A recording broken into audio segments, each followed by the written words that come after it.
Hello दोस्तों, कैसे हैं आप। आज हम एक्सप्लेन करेंगे मूवी तू मेरी मैं तेरा को। ये मूवी आपको जरूर पसंद आएगी, इसलिए आप वीडियो को लाइक कर दीजिए। हम बिना समय गवाए वीडियो शुरू करते हैं। तो मूवी की शुरुआत में हम लग्जरी शादी का सीन देखते हैं, जहाँ वेडिंग प्लानर पिंकी सब कुछ संभाल रही थी। तभी वहाँ दूल्हे के साथ पिंकी का बेटा रिहान आता है और हमें पता चलता है कि पिंकी और रिहान मिलकर ये बिजनेस संभालते हैं और इन दोनों का रिश्ता माँ बेटे का कम बल्कि दोस्ती का ज्यादा है। इनकी बातों से हमें पता चलता है कि जल्द ही पिंकी और रिहान यूएस में घर लेने वाले हैं, क्योंकि ये यूएस से ही अपना बिजनेस चलाते थे और अब तक रेंट के घर में रह रहे थे। इसलिए नए घर का नाम सुनकर रिहान खुश हो जाता है। साथ ही पिंकी की वेडिंग प्लानर कंपनी दुनिया के टॉप 10 वेडिंग प्लानर कंपनीज में आती है, इसलिए इन्हें पैसों की भी दिक्कत नहीं है। इसके बाद रिहान ये शादी निपटने के बाद क्रोएशिया के लिए वेकेशन पर निकल जाता है। फिर जब रिहान एयरपोर्ट पर आता है तो वहाँ उसकी मुलाकात रूमी नाम की लड़की से होती है। रूमी यहाँ रिहान से मदद मांगती है एक बुक ऊपर से उतारने के लिए। तो रिहान पूछ लेता है कि ये किसकी बुक है, जिस पर रूमी कहती है मेरी फ्रेंड ने लिखी है, इसलिए वही ले रही हूँ। पर थोड़ी देर में पता चलता है कि ये बुक तो असल में रूमी ने ही लिखी है, जिसका नाम है लव इन आगरा। ये जानकर रिहान वो बुक खरीद लेता है। फिर जब रिहान आगे बढ़ता है तो उसे रूमी फिर मिल जाती है। तो रिहान रूमी को छेड़ने लगता है, क्योंकि उसे लोगों को टीज करने में मजा आता था, जिस पर रूमी तो गुस्से में आगे चली जाती है। तभी रूमी के पास उसके पापा अमर का फोन आता है, जो रूमी से पूछने लगते हैं कि तू कहाँ पहुँची, कब तक वापस आएगी, यही सब। जिस पर रूमी कहती है कि मैं वेकेशन पर निकली हूँ, इसलिए आप मुझे परेशान मत करो, अब मैं कोई छोटी बच्ची नहीं हूँ। तब इनकी बातों से हमें पता चलता है कि अमर एक रिटायर्ड आर्मी ऑफिसर हैं, जो अब आगरा में रहता है और उसकी 2 बेटी हैं, बड़ी बेटी जिया और छोटी बेटी रूमी। वहीं उसकी बीवी बहुत साल पहले भगवान को प्यारी हो गई थी। इसके बाद जब रूमी अपनी फ्लाइट में आकर बैठती है तो उसमें रिहान भी आता है और पता चलता है कि दोनों ही क्रोएशिया जा रहे हैं घूमने। तब रिहान फिर से रूमी को परेशान करने लगता है और रूमी भी भड़क जाती है। वो सोचने लगती है कि एक बार फ्लाइट लैंड हो जाए, इसकी शक्ल दोबारा नहीं देखूंगी। फिर रूहान रूमी की बुक उसी के सामने पढ़ने लगता है और कहता है कितनी बोरिंग बुक है ये, जिस पर रूमी को गुस्सा आ जाता है और वो अपना मुंह घुमाकर सो जाती है। पर रिहान उस समय रूमी की पूरी बुक पढ़ लेता है, जो उसे पसंद भी आती है। इसके बाद जब रूमी क्रोएशिया पहुँचती है तो देखती है कि रिहान टैक्सी से उसी यॉट ट्रिप पर जा रहा है जहां रूमी के जाने का प्लान था। ये देख वो अपनी किस्मत को कोसने लगती है कि यार मैं कहां फंस गई, और अब रूमी भी समझ जाती है कि इस बंदे से जल्द छुटकारा तो उसे नहीं मिलने वाला है। फिर थोड़ी देर बाद रूमी की फूटी किस्मत, यहाँ पता चलता है कि रूमी और रिहान का रूम भी एक ही है, जो इन्हें शेयर करना है। जो सुनकर तो रूमी के होश उड़ जाते हैं और वो रूम बदलने का ट्राई करती है, पर कोई फायदा नहीं होता।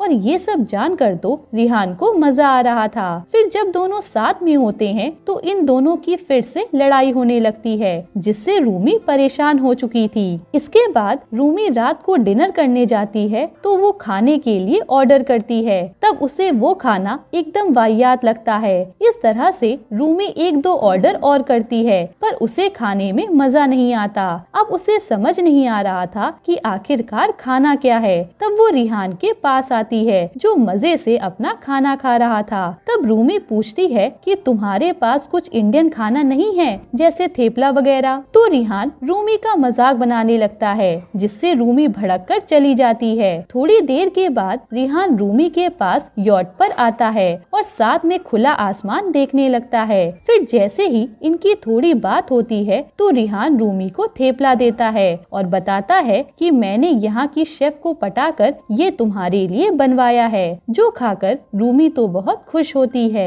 और उसे रिहान की ये बात पसंद आ गई थी। फिर अगले दिन रिहान रूमी को देखता है, जो काफी परेशान लग रही थी। तो रिहान वजह पूछता है। रूमी बताती है कि उसकी जो बुक थी उसके कई सारे नेगेटिव रिव्यूज आए हैं, जिससे वो उदास है। तब रिहान रूमी की उदासी दूर करने की कोशिश करता है, पर रूमी नहीं मानती। वो कहती कहता है कि यहाँ आई हो तो एंजॉय करो ना, फालतू टेंशन क्यों ले रही हो। तब ये सुनकर रूमी वहाँ से जाने लगती है और रिहान भी उसके पीछे पीछे चल देता है। इसके बाद रूमी एक जगह आती है जहाँ सब डांस कर रहे थे, तो रूमी भी किसी के साथ डांस करने लगती है। इससे रिहान को जलन होती है, तो वो रूमी के साथ आकर डांस करने लगता है और कहता है कि वैसे मैंने तुम्हारी वो पूरी बुक पढ़ी थी, मुझे काफी पसंद आई। ये कहकर वो रूमी को किस करता है, तो रूमी भी उसे नहीं रोकती क्योंकि दोनों ही एक दूसरे को पसंद करने लगे थे। फिर यहाँ से दोनों रूम में जाते हैं और इंटीमेट हो जाते हैं। फिर अगली सुबह जब रिहान रूमी के पास आता है तो रूमी अभी भी नॉर्मल बिहेव कर रही थी, पर रिहान तो प्यार में पड़ चुका था। इस पर रूमी कहती है कि यार मुझे आज के जमाने में 90s वाला प्यार पसंद है, 90s वाली लव स्टोरी अब मिलना बहुत मुश्किल है और मैं चाहती हूँ कि मेरी मजेदार कहानी मैं अपने बच्चों को सुना सकूं।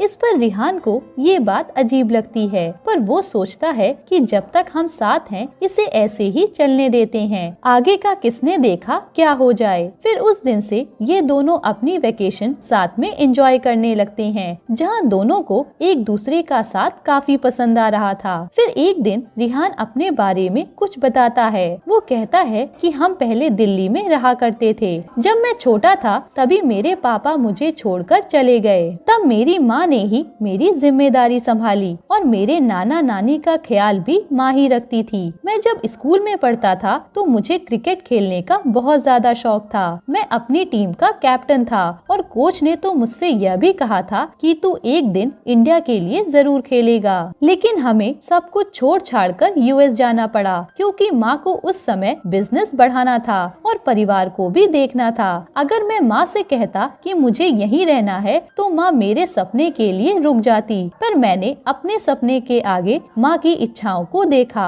और उन्हें कुछ नहीं बताया। फिर हम यूएस चले गए, जिसके थोड़ी देर बाद रिहान के पास पिंकी का फोन आता है और वो रूमी से पिंकी की बात कराता है। तब पिंकी को भी रूमी अच्छी लगती है। ये देखकर रिहान अगले ही पल रूमी को आई लव यू बोल देता है। रूमी कहती है कि ये सब कुछ जल्दबाजी में नहीं हो रहा है, तो रिहान कहता है कि मेरी लाइफ में अब तक 3 रिलेशनशिप रह चुके हैं और बहुत सारे कैजुअल रिलेशनशिप भी, लेकिन आज तक मैंने किसी भी लड़की से आई लव यू नहीं कहा क्योंकि मैंने सोच कर रखा था कि जब मैं किसी लड़की से आई लव यू कहूँगा तो वही मेरा प्यार होगी। फिर वो कहता है कि मैंने जो बातें तुम्हें बताई वो आज तक किसी से शेयर नहीं की और तुमसे मेरा अलग कनेक्शन बन चुका है, जिस पर रूमी भी मान जाती है। इसके बाद यहाँ से हम सीधा आगरा का सीन देखते हैं, जहाँ रूमी की बड़ी बहन जिया अपने बॉयफ्रेंड सुखी के साथ अपने रूम में इंटीमेट हो रही होती है, तो उसने घर का मेन दरवाजा खुला छोड़ दिया था। वहीं उस दरवाजे से अमर नींद में चलता हुआ बाहर चला जाता है, जिससे एक कार से उसका एक्सीडेंट हो जाता है। यह सारी बातें जब जिया रूमी को बताती है तो रूमी तुरंत वापस आने का प्लान करती है क्योंकि वो अपने पापा से बहुत प्यार करती थी।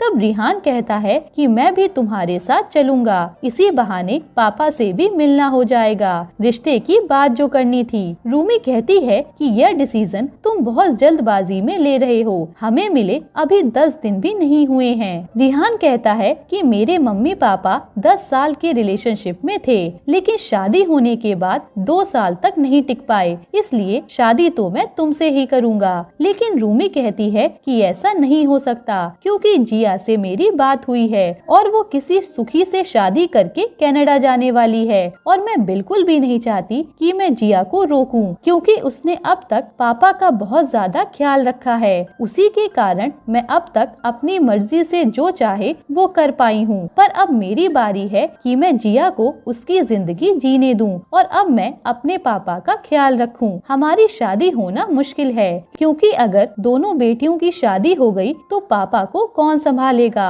मैं तुमसे प्यार करती हूँ पर हम एक नहीं हो सकते क्योंकि फिर तुम मुझे शादी के बाद यूएस शिफ्ट होने को कहोगे तो पापा अकेले पड़ जाएंगे और वो कभी अपना घर छोड़कर हमारे साथ नहीं चलेंगे। इसलिए मैं तुमसे शादी तब तक नहीं कर सकती जब तक मेरे पापा जिंदा हैं। ये सुनकर तो रिहान के होश उड़ जाते हैं और यहीं से दोनों अलग हो गए थे। जहाँ रूमी तो इंडिया आ गई, वहीं रिहान यूएस अपनी माँ के पास चला जाता है, पर दोनों को देखकर साफ समझ आ रहा था कि दोनों का अब मन नहीं लग रहा और रिहान तो एकदम शांत हो गया था। अब रूमी के पापा भी ठीक हो जाते हैं, जिसके कुछ ही दिनों बाद जिया की शादी की बात चलने लगती है और रूमी को रिहान याद आए जा रहा था। इधर रिहान को इस हाल में देखकर पिंकी को बुरा लगता है, इसलिए वो अपने बेटे से कहती है कि अगर तुझे इसी तरह से रहना है तो तू इंडिया चला जा, तू अपनी माँ का बेटा है, फिर भी इतनी आसानी से हार मान गया। ये सब कहकर वो रिहान से वादा लेती है कि तू रूमी को अपना बनाकर रहेगा, जो सुनकर रिहान खुश हो जाता है।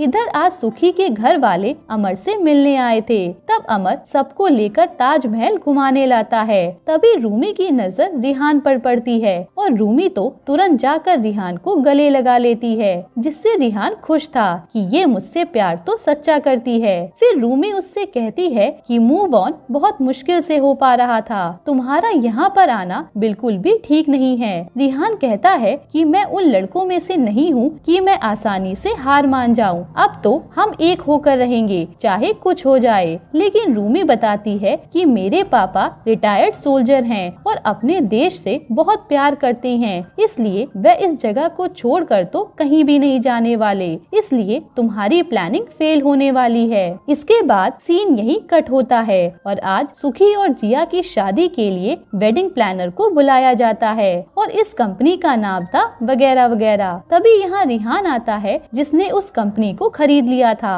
और वो जिया की शादी की प्लानिंग करने लगता है। यहाँ अब हमें रिहान के प्लान का पता चलता है कि वो किसी तरह से अमर को इम्प्रेस करना चाह रहा था ताकि वो रूमी से शादी कर सके, साथ ही अमर भी उसके साथ यूएस चल ले। जिसके बाद कुछ ही दिनों में शादी की तैयारी शुरू हो जाती है और इन दिनों में रिहान अमर से दोस्ती बढ़ा लेता है। फिर एक दिन अमर का पंडित दोस्त सुखी और जिया की कुंडली देखकर बताता है कि इनकी शादी तो 5 दिन के अंदर हो जानी चाहिए, वरना योग बिगड़ जाएगा। ये सुनकर तो रिहान परेशान हो जाता है कि इतनी जल्दी मैं क्या क्या करूँगा, अभी तो मुझे अपनी शादी की भी बात करनी है। फिर जब ये बात लड़के वालों को मालूम चलती है तो वो अमर को ही ताना मारने लगते हैं कि 5 दिन के अंदर शादी कराना चाहते हो ताकि लोग कम आए और आपका खर्चा भी कम हो। यह सुनकर रिहान हीरो बनते हुए कहता है कि शादी में तो जितने कम लोग आए उतना ही मजा आता है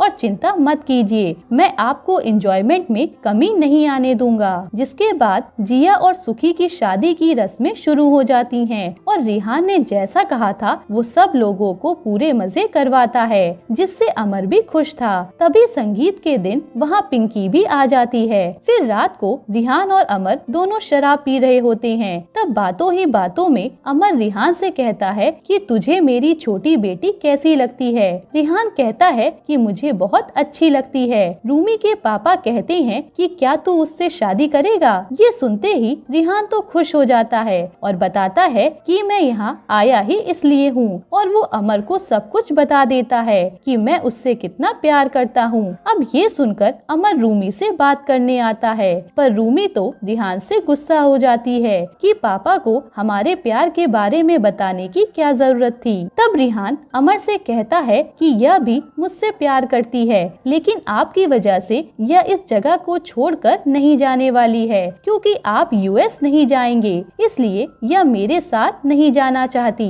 तभी वहाँ पिंकी भी दारू पीते हुए आती है और कहती है कि आप अगर अपनी बेटी से प्यार करते हैं तो आप भी यूएस चलो, वहाँ सारी फैसिलिटीज हैं, आपको बहुत मजा आएगा, या फिर हमारे पास प्लान भी है, आप मर जाओ। यह सुनकर रूमी को गुस्सा आ जाता है और वह पिंकी को सुनाने लगती है। ये देखकर रिहान भड़क जाता है कि मेरी माँ से ऐसे बात करने की तुम्हारी हिम्मत कैसे हुई, मैं तुमसे प्यार करता हूँ पर अपनी माँ की बेइज्जती मैं नहीं सहूंगा, अब हम एक नहीं हो सकते। ये कहकर वो जाने लगता है। तभी अमर उन्हें रोकने की कोशिश करता है और अचानक उसे चक्कर आ जाता है और वह बेहोश हो जाता है। तब अमर को तुरंत ही हॉस्पिटल ले जाया जाता है। वहाँ डॉक्टर बताते हैं कि अमर ने अपनी बीपी की दवाई नहीं खाई थी, जो जानकर तो रूमी रोने लगती है क्योंकि ये जिम्मेदारी रूमी की थी। तब यहाँ रिहान की माँ रूमी से आकर माफी मांगती है कि मैंने नशे में ज्यादा बोल दिया, लेकिन रूमी कहती है कि गलती मेरी भी है, मुझे आपसे इस तरह से बात नहीं करनी चाहिए थी। पर पिंकी कहती है कि चाहे कुछ हो जाए तुम दोनों अलग मत होना। फिर रूमी के पास रिहान आता है तो रूमी कहती है कि मेरे पापा तो दवाई खाना भी भूल जाते हैं, इसलिए मुझे हर समय उनके साथ रहना होगा। जिसके बाद रिहान अमर से मिलने के लिए आता है और कहता है कि जितना प्यार मैं आपकी बेटी से करता हूँ उतना ही प्यार मैं आपसे भी करता हूँ, क्योंकि मैंने अपने पापा को तो कभी भी नहीं देखा था, लेकिन आपसे मिलकर मुझे पापा का ही एहसास हुआ है। क्या मैं आपको बाबा बुला सकता हूँ? यह सुनकर रूमी के पापा कहते हैं कि यह तो तेरा हक है। इसके बाद अमर अस्पताल से आते हैं तो अब सुखी और जिया की शादी का दिन आता है, जहाँ सब काफी खुशी से इनकी शादी करा देते हैं। फिर रिहान आखिरी बार रूमी से मिलता है। रूमी कहती है कि तुमने सब कुछ देख लिया होगा कि मैं किस प्रॉब्लम में हूँ और इस प्रॉब्लम का कोई भी सॉल्यूशन नहीं है। ना तो तुम यहाँ पर आ सकते हो और ना ही मैं वहाँ जा सकती हूँ। मुझे अपने पापा के साथ रहना है और तुम्हें अपनी माँ के साथ, इसलिए हमारा अलग होना ही अच्छा है। ये सुनकर रिहान अपनी माँ के साथ चला जाता है क्योंकि रूमी ने अपना रिश्ता तोड़ दिया था। यहाँ उन्होंने नया घर तो ले लिया था, लेकिन खुशी बिल्कुल भी नहीं थी क्योंकि रिहान हमेशा उदास रहता था। इधर अमर भी रूमी को देखकर कहता है कि मैं तेरे साथ यूएस चलने को तैयार हूँ, पर रूमी कहती है कि आपने आज तक ये घर नहीं छोड़ा, अब मेरे लिए ऐसा मत करो, मैं जानती हूँ आपकी यहाँ जान बसती है। इधर पिंकी रिहान की हालत देखने के बाद उसके पास आती है और कहती है कि अगर रूमी यहाँ नहीं आ सकती तो क्यों ना तू उसके घर में सेटल हो जा। जिस पर रिहान कहता है कि जैसे रूमी के लिए पापा जरूरी है वैसे ही मेरे लिए माँ। तो पिंकी कहती है ठीक है, मैं भी तेरे साथ इंडिया चलती हूँ, जहाँ तू रहेगा वही मेरा भी घर होगा। ये सुनकर रिहान को ये आइडिया अच्छा लगता है। इधर हम देखते हैं कि रूमी अपनी दूसरी बुक लॉन्च कर रही थी, तभी रूमी का पड़ोसी उसे प्रपोज करने लगता है और रूमी कुछ कह पाती उससे पहले रिहान आ जाता है। वो रूमी से कहता है कि मैं शादी करने आया हूँ और अब तुम्हें यूएस आने की जरूरत नहीं है क्योंकि मैं और माँ दोनों तुम्हारे और पापा के साथ रहेंगे। ये कहकर रिहान रूमी को प्रपोज करता है और रूमी मान जाती है, जिससे अमर और पिंकी भी बहुत खुश होते हैं। यहीं पर ये मूवी खत्म होती है। दोस्तों, आपको ये मूवी कैसी लगी कमेंट में बताना। मैं मिलती हूँ आपसे नई मूवी के साथ।